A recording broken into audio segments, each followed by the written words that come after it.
हरन भव भय दारुणम् नवकंज लोचन कंज मुख कर कंज पद कंजारुणम् श्री राम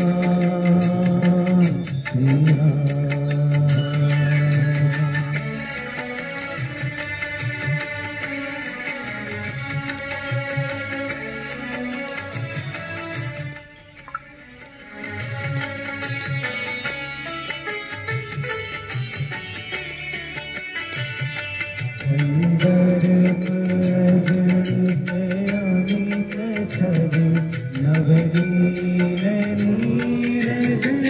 सुंदरम पटपीतमानं